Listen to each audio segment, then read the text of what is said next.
Alert! A human warship has entered the war zone. The alarm did not build slowly. It hit all at once, a sharp ringing tone that cut through every conversation on the bridge and made my hands freeze over the console. I am Vesik Taral, sub-commander of the Korathi cruiser Ashcrown's Wrath, and in that moment, I forgot every rank and every rule and simply stared at the screen in front of me, because nothing about the reading made sense. A ship had appeared in the middle of the Thren corridor, not at the edge, not drifting in from some quiet lane where a scout might slip through unnoticed. It had appeared directly between our fleet and the Salith Concord fleet, in the exact stretch of space where both sides had been trading fire only minutes before. "Say that again," I said, though I had heard the sensor officer clearly the first time. "One vessel, ma'am, unknown design. It dropped out of transit less than 60 seconds ago, right in the middle of the exchange zone." I looked at the tactical display. Red for the Concord ships, blue for ours, and now, sitting between the two colors like it belonged there, a single gray dot with no faction marker at all. For a moment, both fleets stopped firing. I do not think it was an order from either commander. I think every gunner and every targeting officer on both sides simply hesitated, because none of us had ever seen anything fly into a live battle like that. Ships do not do this. Even the bravest scout pilot keeps distance from an active exchange, because active exchanges do not care who you are. A stray shot does not stop to ask permission. But this ship did not slow down. It did not turn. It moved into the gap between our fleets, as if the space belonged only to it. I had been fighting this war for 6 years. Before that, my father had fought it, and before him, his mother had fought it too. The Thren corridor had changed hands more times than anyone could count, and neither side had gained real ground in over a decade.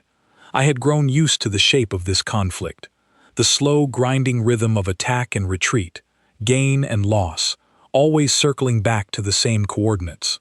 I thought I understood every kind of danger this war could throw at me. I did not expect this. "Identify it," Captain Haranis said from behind me. His voice was steady, but I noticed how tightly his hand gripped the armrest of his chair. The communications officer worked quickly, running the signal through every translation matrix we carried. It took longer than it should have, and I understood why the moment the answer appeared on the main display. Species designation, human, vessel type, unclear. It is broadcasting an identification code, but our systems have never logged anything like it before. Human. I had heard the word before. In old briefing files nobody took seriously anymore, tucked away in a section of the archive labeled with a warning that most officers skipped past without reading. Humans were the reason an entire quadrant of charted space sat empty on the maps, untouched by any of the empires that fought over every other system nearby. Nobody spoke about the reason often. It had happened before my time, before Haranis's time, back when a species none of us fully understood clashed briefly with another empire and left that empire's fleet so reduced that survivors chose silence over explanation. After that, an unspoken agreement spread through every species that knew the story. Leave the humans alone, do not go looking for them, and if they are ever seen again, do not assume you know what you are dealing with. I had never expected to see one of their ships with my own eyes. "Options," Haranis said, and I realized he was asking me, not the tactical officer, because I was the one staring hardest at the readout. "We do not have any real information on this species' current capabilities, sir. The old records are decades out of date." "Then we treat it as an unknown," he said. "Hail it. Warn it off the corridor before either fleet resumes fire." I sent the hail myself. It felt strange to type out a warning to a ship that had appeared like a ghost in the middle of our war, but I did it anyway, keeping my voice level as I read the message aloud for the log. "Unidentified vessel, you have entered an active conflict zone. Withdraw immediately or risk being caught in crossfire." The response came faster than I expected, and it was translated cleanly, none of the garbled static I had feared. "This is the Terran vessel Wayfarer. I am not here for either of your fleets. I am searching for a missing ship. I request that both sides hold fire until I complete my search." I read the message twice before I trusted it. A single vessel, alone in a war zone between two empires that had been fighting for generations, calmly asking both of us to pause our war so it could look for something. On the Concord channel, which we rarely monitored except during formal ceasefire talks, I heard their commander's voice crackle through, sharper and more suspicious than ours. "This is Fleet Commander Threl Kazan, of the Salith Concord. Identify your purpose or be treated as hostile." The human ship answered again, the same steady tone. "I already have. A survey vessel from my fleet went dark in this sector 11 days ago. Unarmed, civilian crew. I am here to find them." I felt something shift in the room, though I could not name it at first. It was not fear exactly. It was closer to the feeling you get standing at the edge of a cliff you did not know was there until your foot slipped near the drop. "It is alone," our sensor officer said quietly, almost to herself. "No escort, no backup fleet within detection range. It came here by itself." Haranis leaned forward, studying the gray dot on the screen, as if staring hard enough might reveal its intentions.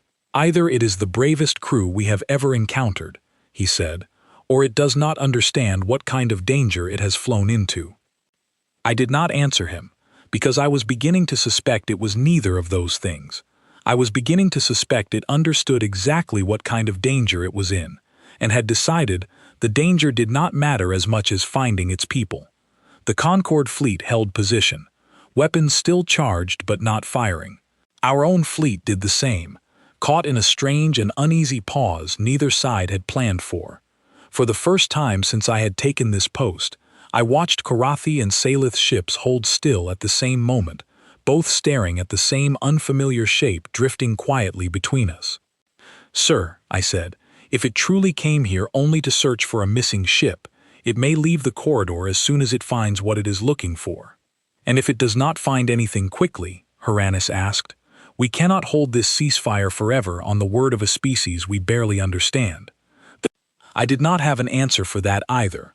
All I could do was keep watching the display, where the single gray dot sat motionless between two armed fleets, as if daring either of us to make the next move.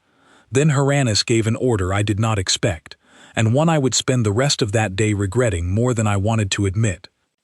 "Fire a warning volley across its bow," he said. "Let us see if it moves when it understands we mean business." I hesitated only a moment before relaying the order, because a small part of me already suspected this was a mistake. But orders were orders, and the weapons officer complied, sending a spread of fire just wide enough to miss, but close enough to make the intent unmistakable. The human ship did not move. It did not accelerate away. It did not raise a defensive shield we could detect. It simply held its position, as if the warning shot had barely registered as a concern at all. And in that stillness, I understood, for the first time since the alarm had gone off, that whatever this ship was, whatever it had come here to do, it was not going to be frightened away by anything either of our fleets could throw at it. The silence on the bridge stretched long enough that I could hear my own heartbeat. Somewhere behind me, someone whispered a question nobody could answer. What happens now?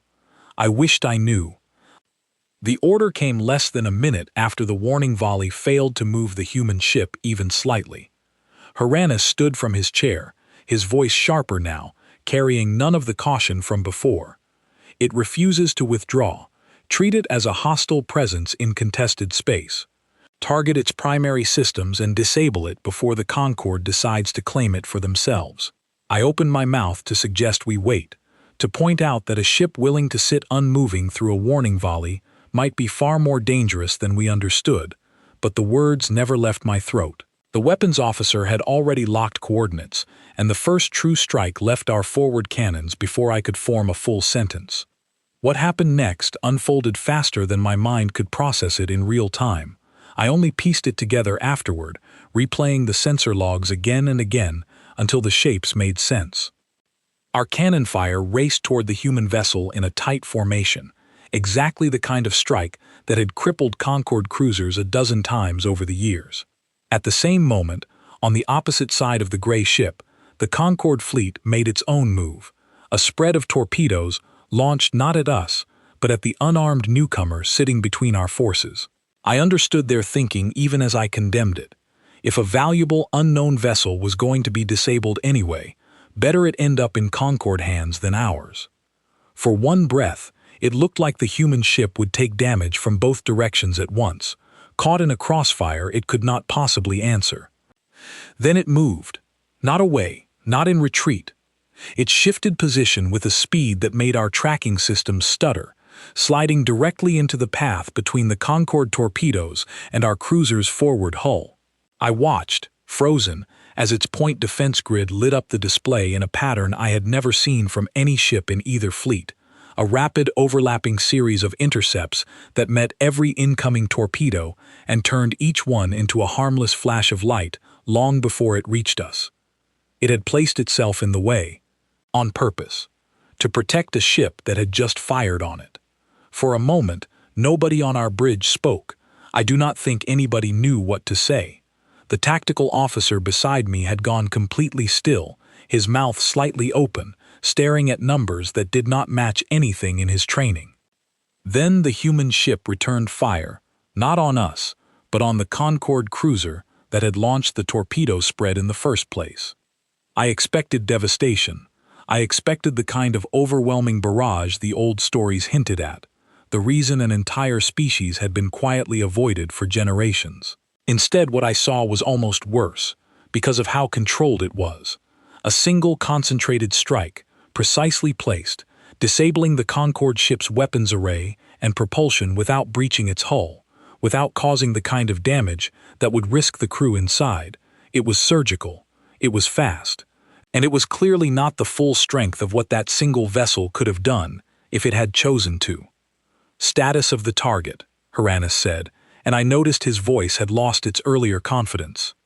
"Weapons offline, propulsion offline, life support intact," the sensor officer reported, her tone hollow with disbelief. "Sir, it disabled an entire cruiser in under 4 seconds, and it did not kill a single crew member aboard it." I looked at the display again, at the gray ship now sitting exactly where it had been before either side fired a shot, as if nothing at all had happened to it. Our own strike, the one meant to disable its systems, had barely registered. Its shields, whatever they were built from, had absorbed the impact without visible strain. On the open channel, the one both fleets used only for formal negotiations, I heard Threl Kazan's voice again, and this time all the sharp suspicion from earlier had drained out of it entirely.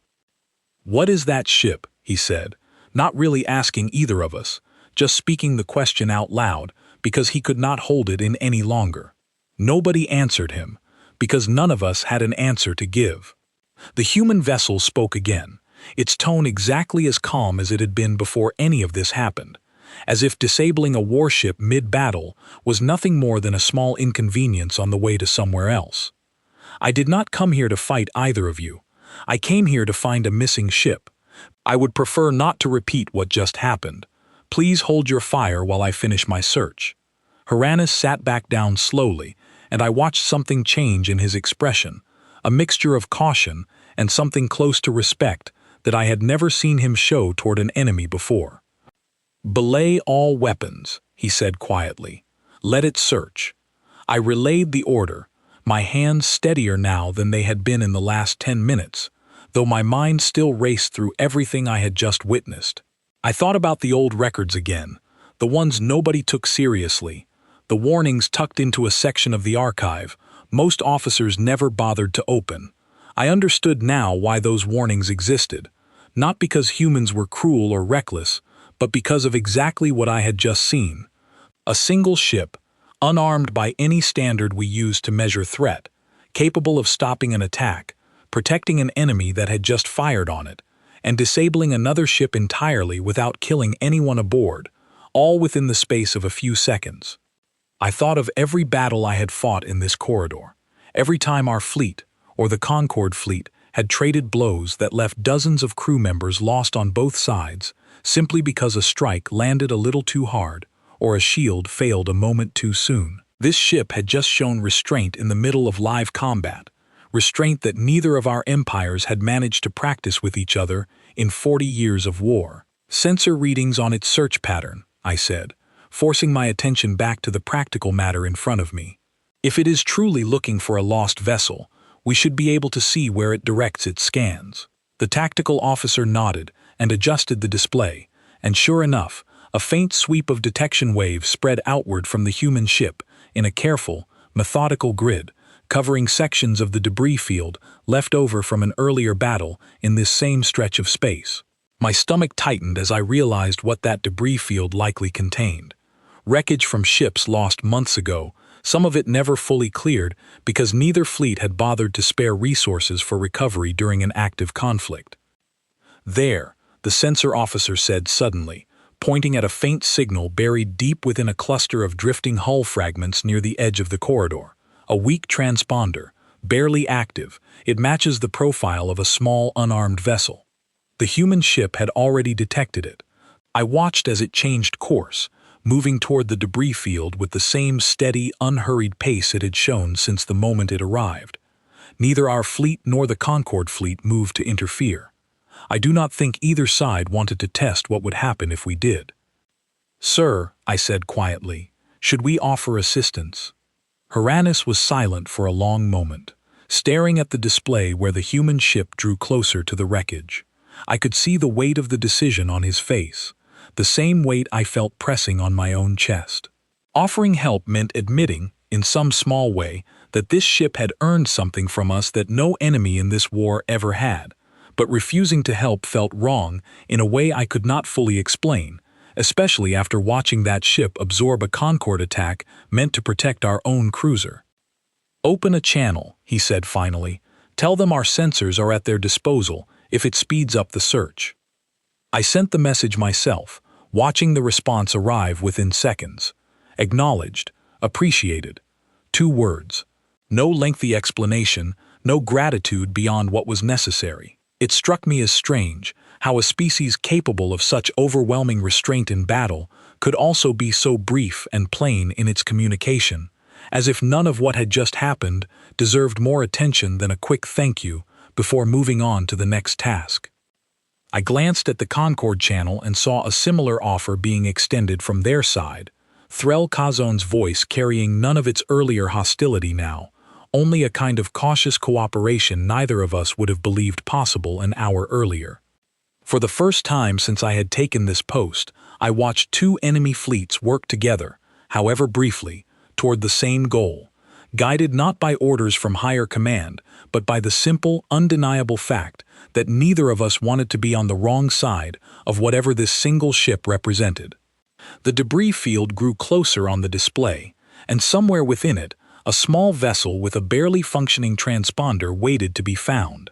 I did not know yet what condition its crew would be in, whether the search would end in relief or in grief, but I knew, watching that gray ship move steadily forward without a hint of hesitation, that it was not going to stop until it had an answer. And for reasons I could not fully explain even to myself, I found that I wanted it to succeed. The debris field stretched wider than our earlier readings suggested, a slow drifting graveyard of broken hull plating and dead engines left over from a battle fought nearly 2 months earlier. I had passed through similar fields dozens of times during this war, and I had trained myself long ago not to think too closely about what each piece of wreckage used to be.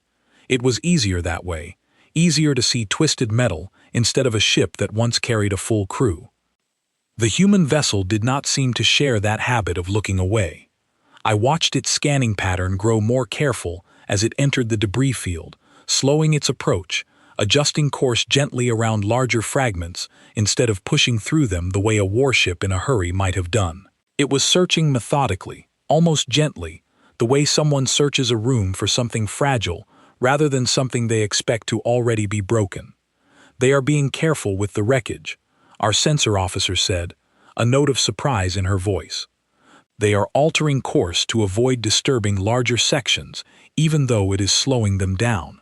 I understood why a moment later, when the human ship's scanning beam swept across a cluster of debris and paused. A faint shape emerged on our shared display, small and half-crushed, tumbling slowly at the edge of the field. It matched the outline of a light survey vessel, exactly the kind of unarmed ship the humans said they were looking for. Transponder signal confirmed, the human communications officer reported over the open channel, her voice steady, but with an edge I had not heard from them before. Something close to relief mixed with worry. Sweet power reading. Life support may still be active. Threll Kazan's voice came through a moment later, quieter than before. Do you require additional scanning support from our fleet? Negative. We have a lock. Preparing to close distance. A pause. Thank you for the offer. I sat forward slightly, watching the human ship maneuver closer to the wreck, with the same unhurried precision it had shown throughout the entire encounter. There was something almost strange about how calm they remained, even now, with the possibility of finding their own people either alive or lost forever, hanging in the silence between every exchange. It was in that stretch of quiet that Threll Kazan spoke again, this time on a channel meant only for our two commanding officers, one that Haranis allowed me to listen in on, since I had been the one tracking the human ship's movements from the start. Haranis, Threll said, do you know the story of the Kesh-Or incident? Haranis was quiet for a moment before answering. Fragments of it. Old archive files, mostly redacted. Why do you ask? My grandmother served during that period, Threll said. Not directly involved, but close enough to hear the reports before command sealed them. She told me once that an entire Allied fleet, over 60 vessels, engaged a handful of human ships after a border dispute nobody fully understood. She said the engagement lasted less than an hour. And the outcome? Haranis asked, though something in his tone told me he already suspected the answer. The Allied fleet ceased to exist as a fighting force, not annihilated, not slaughtered in the way you might expect, disabled, every ship rendered unable to fight, propulsion and weapons stripped away, hulls left mostly intact. The humans did not pursue survivors, they simply left, and word spread afterward through every channel that would carry it, urging every species who heard the story to leave humanity alone. I felt a chill settle over me as I listened, watching the display where the gray ship continued its careful approach toward the wreck. It matched exactly what I had witnessed only minutes earlier. The same restraint, the same precision, the same unwillingness to cause more harm than the situation required, even while demonstrating complete control over the outcome. They do not fight to destroy, I said quietly, mostly to myself, though I knew both commanders could hear me. They fight to end the fight as quickly as possible, with as little loss as they can manage. That is one way to describe it, Threll said. My grandmother described it differently. She said it terrified her more than any war she had ever fought, because an enemy who wants revenge can be reasoned with eventually. An enemy who simply wants the fighting to stop, and has the power to make that happen whether you agree or not, cannot be bargained with in the same way. I thought about that as the human ship closed the final distance to the wreck, extending some kind of stabilizing field around the crushed hull to keep it from drifting further, while a smaller shuttle detached from the Wayfarer and moved in for a closer approach. I thought about 40 years of grinding war, about every ceasefire that had collapsed within weeks, about every peace negotiation that fell apart the moment either side sensed weakness in the other. We had never managed a single hour of true cooperation in all that time, and yet here we were, two enemy fleets sitting quietly side by side, held in place not by a treaty or a truce, but by the simple presence of one ship that neither of us wanted to provoke further. Movement, the sensor officer said suddenly, breaking the tension. Small craft, unregistered, approaching the debris field from the outer edge. Not fleet markings, could be scavengers. I straightened immediately, recognizing the pattern. Scavenger crews were common in long war zones like this one, opportunists who picked through wreckage for salvage, usually staying well clear of active fleets, but occasionally growing bold when they sensed a distraction. A field of debris with two entire fleets holding position and a lone unknown vessel drawing everyone's attention would look, to the wrong kind of crew, like an opportunity too good to pass up.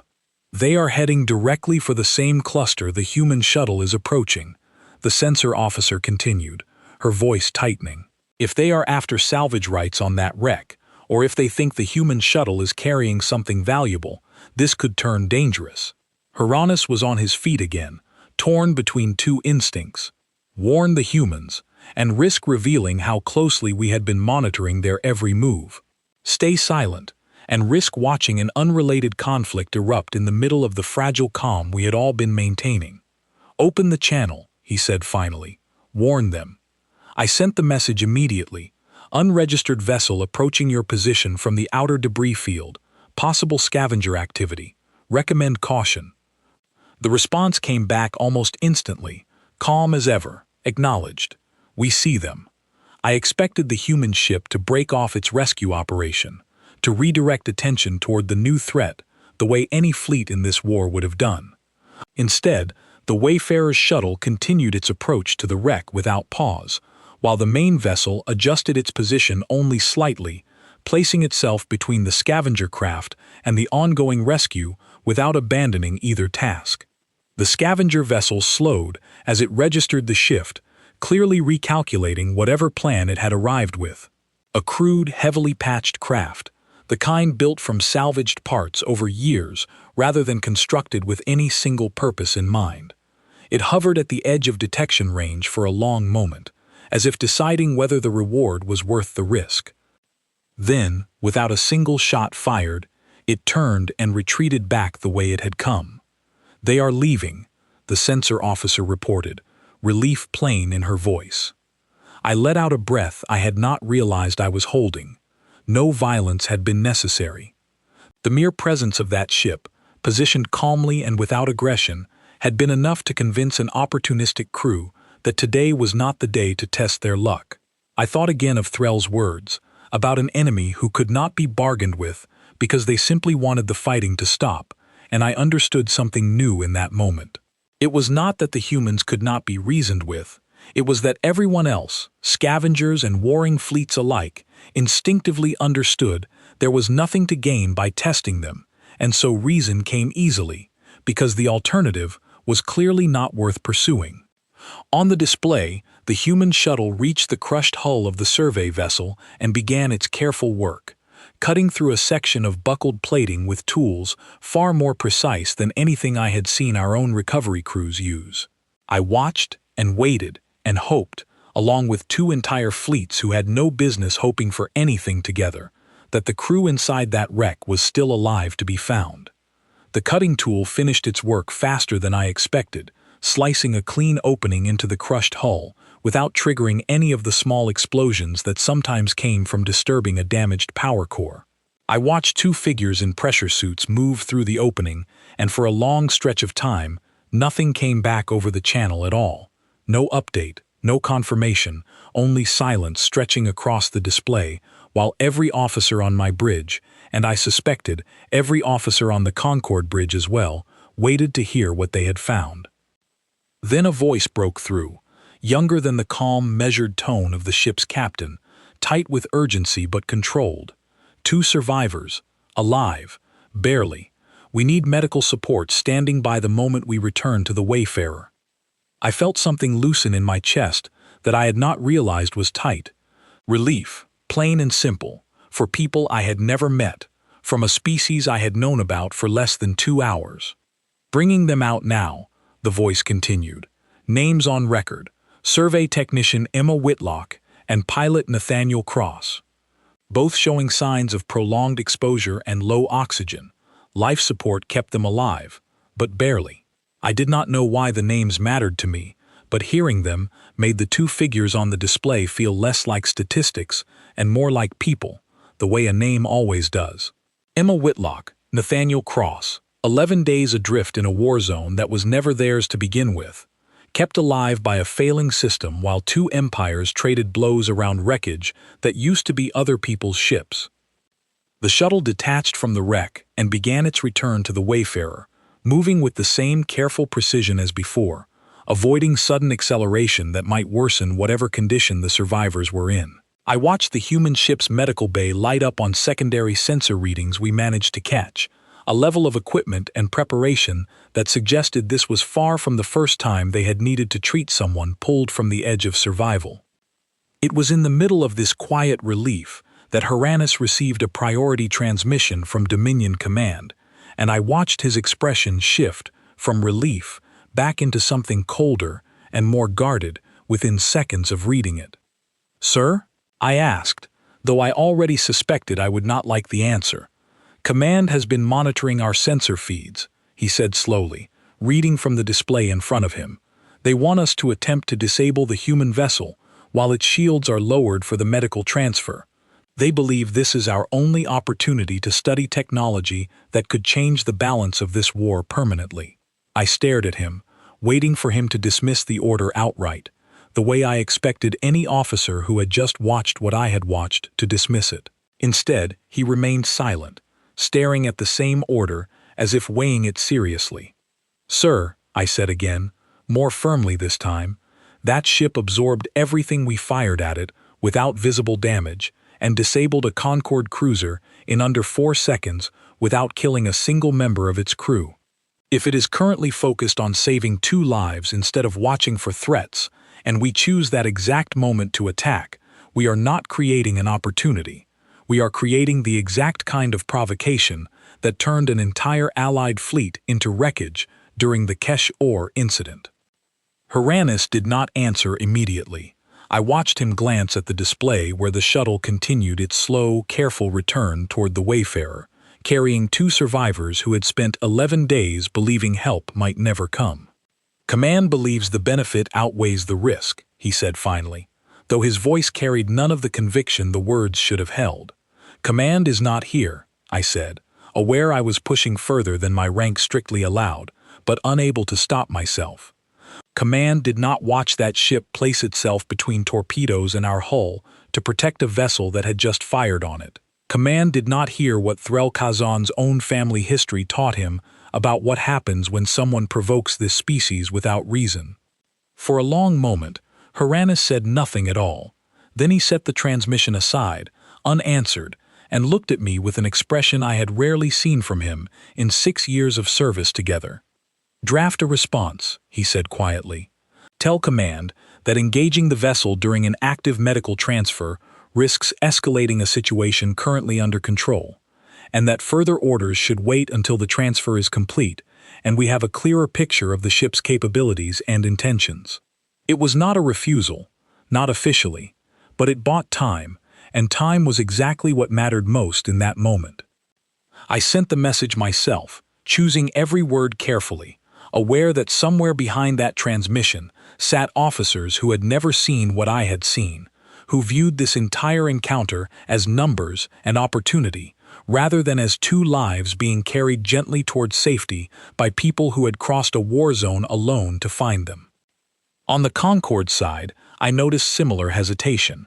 Threl's own command structure had likely sent something comparable, and I watched their fleet hold position exactly as ours did, weapons ready but untouched, neither side willing to be the first to break the fragile stillness that had settled over the corridor. The shuttle reached the Wayfarer and disappeared into a docking bay that sealed behind it almost instantly. For several minutes, the human ship's outward behavior did not change at all. No visible shift in posture, no indication that anything urgent was happening inside its hull. It simply continued holding its position in the debris field, as steady and calm as it had been since the moment it first appeared. Then the human captain's voice came over the open channel again, addressing both fleets at once. "Survivors are stable. Medical team reports both will recover fully given time. Thank you both for holding position during the retrieval." A brief pause. "I understand this cost you something to allow. It did not go unnoticed." I glanced at Haranis, wondering if he would respond, and after a moment, he did, his voice carrying a weight I had not expected from him. "You are welcome, Captain. May I ask your name, for the record?" Another pause, shorter this time. "Captain Owen Marsh, commanding the Wayfarer Terran Survey and Recovery Division." Survey and recovery. Not a warship in the way we understood the term, not built primarily for combat despite everything it had just demonstrated. A ship meant to search, to retrieve, to bring people home, carrying enough restrained power to end a war fleet's ability to fight without ending the lives of the people inside it. "Captain Marsh," Haranis said slowly, "your vessel has caused a great deal of reconsideration aboard this ship today." "That was not my intention," Marsh replied, And for the first time, I heard something almost like humor in his tone, tired, but genuine. My intention was only to find my crew. Everything else was simply what it took to make that possible. I sat back in my chair, watching the display where two fleets that had spent 40 years trying to destroy each other now sat quietly on either side of a single human vessel, neither willing to move first. Both changed in some way I suspected none of us would be able to fully explain once we returned to our own commands. 11 days adrift. 2 survivors found, one ship, alone, that had turned an active battlefield into a temporary pause neither empire had thought possible. I did not know yet what would happen once the Wayfarer left the corridor, whether the ceasefire would hold, or whether the fighting would resume the moment that single gray shape vanished from our sensors. But for the first time in 6 years of service, I found myself hoping, quietly and without any order telling me to, that whatever Captain Marsh said next might change more than just the outcome of one search. For nearly an hour after the survivors were brought aboard, nothing moved in the corridor. Both fleets held their positions, weapons charged but silent, and the human ship remained exactly where it had completed its rescue, as if giving everyone involved time to settle before whatever came next. I used that hour to review the sensor logs from the entire encounter, replaying the moment the Wayfarer intercepted the Concorde torpedo spread, the moment it disabled their cruiser without a single casualty, the moment it calmly requested both fleets hold fire so it could search for 2 people neither empire had ever heard of before today. I found myself thinking about how differently this day could have ended, if the human ship had simply retaliated the moment we fired our warning volley, if it had matched aggression with aggression the way every fleet in this war had always done. Instead, it had shown restraint at every turn, using exactly the amount of force necessary to protect itself and nothing more, even when protecting itself meant shielding an enemy that had attacked it only moments before.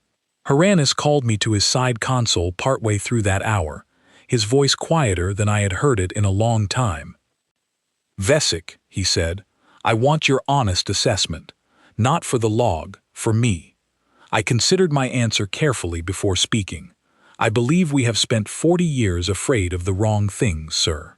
We built our entire strategy against the Concorde around matching their aggression, escalating whenever they escalated, believing that strength meant answering force with equal or greater force.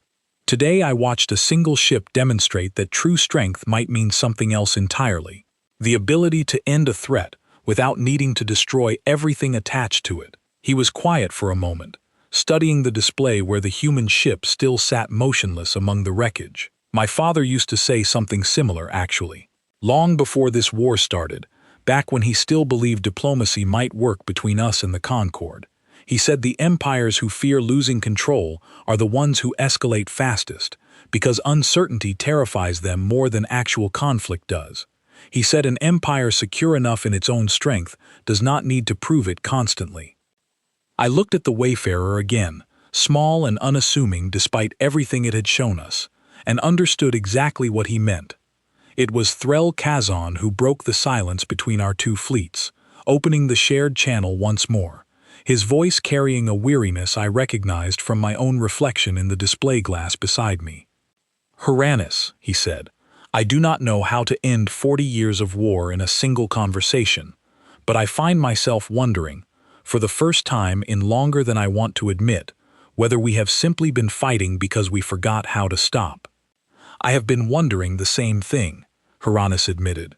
"Watching that ship today, watching it choose restraint again and again when overwhelming force would have been easier, I keep asking myself what it says about us that we never managed the same thing with each other. Perhaps it is easier to show restraint toward strangers than toward an enemy you have hated for generations," Threl said. "Perhaps that is the real lesson here, not that humans are stronger than us, though clearly they are, but that strength without cruelty is possible, and we forgot that a long time ago." I listened to the exchange without speaking, aware that I was witnessing something neither empire's history books would likely record accurately.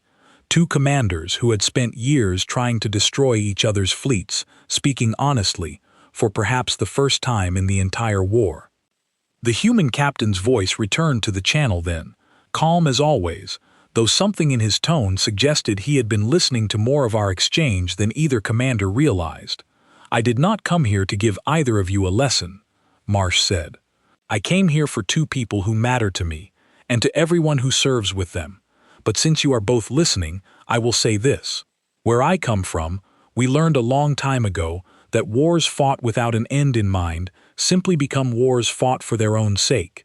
11 days ago, two unarmed people ended up drifting in your corridor because neither of your fleets stopped fighting long enough to notice they were caught in the middle. That is not an accusation. It is simply what happened, and I think you both already know it." Neither commander answered immediately. I watched Haranis's jaw tighten, not with anger, but with something closer to quiet acknowledgement. "You are not wrong," he said finally. "This corridor has claimed more bystanders than either side likes to admit in official reports." "I am not here to solve your war," Marsh continued. "That is not my place, and I do not pretend to understand every reason you have been fighting it, but I will tell you what I told my own crew before we left, to search for Emma and Nathaniel. Sometimes the bravest thing a fleet can do is not fight harder. It is choosing to stop long enough to ask whether continuing is actually worth the cost." I felt those words settle over the bridge like something physical, heavier than any tactical briefing I had ever sat through.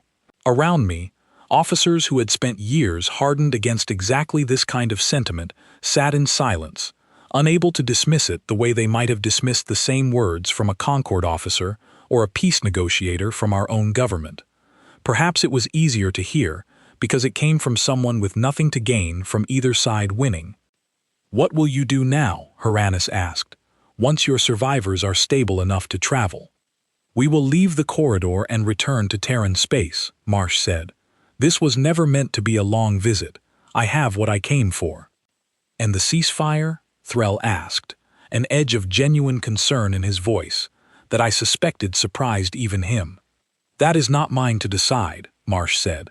"That choice belongs to you both, and to whoever you answer to. I can only tell you what I observed today. Two fleets that have fought each other for 40 years managed, for a few hours, to hold their fire, share sensor data, and warn a lone vessel about approaching danger instead of using the distraction to their own advantage. That capacity did not appear out of nowhere just because I arrived. It was already in both of you. You simply had not been given a reason to use it until today." I found myself struck by how simply he stated it, as if the possibility of peace had never actually been complicated, only unused, sitting quietly available the entire time, waiting for two exhausted empires to remember it existed.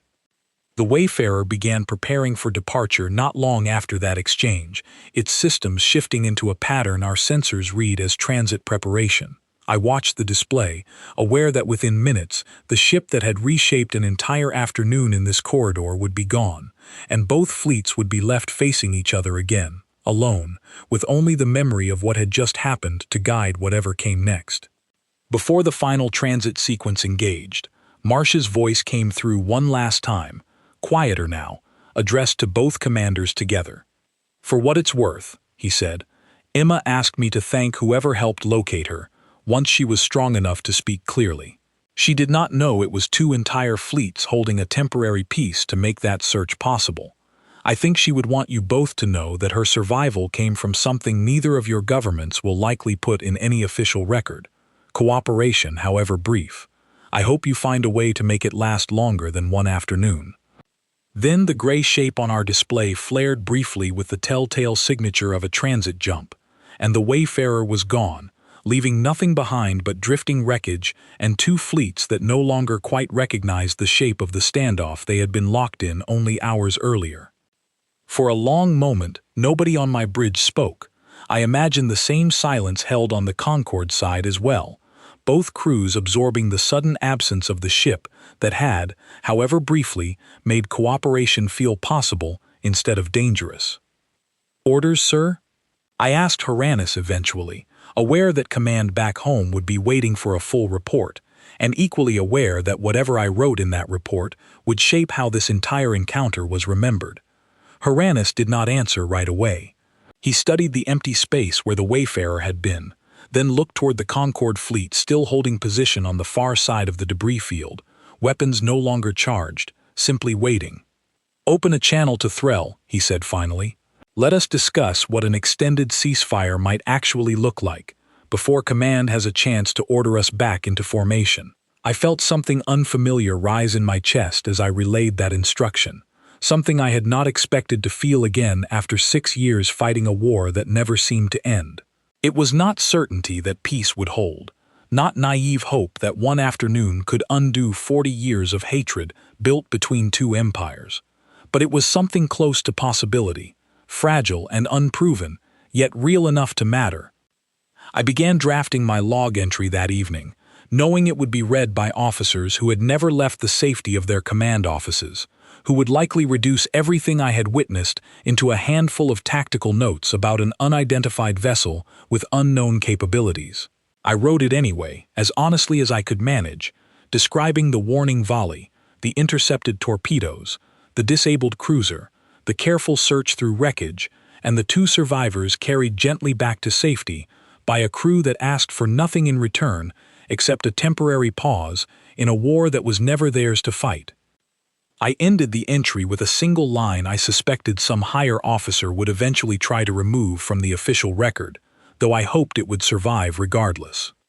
"We spent 40 years afraid of losing this war to the Concorde, when the only thing that ever truly frightened either of us was a single ship that arrived without any intention of fighting at all, and left having shown us exactly how much of this war we had chosen to keep alive out of habit rather than necessity. They did not come to win our war. They came looking for 2 people who mattered to them, and in doing so, they reminded both of our empires what it looked like to stop long enough to ask whether any of this was still worth the cost. I do not know yet whether that lesson will hold once the memory of today fades and Command reasserts its usual demands. But for the first time in 6 years, I find myself hoping it will, and I suspect, somewhere on the Concorde side of this corridor, Threll Kazan is hoping exactly the same thing.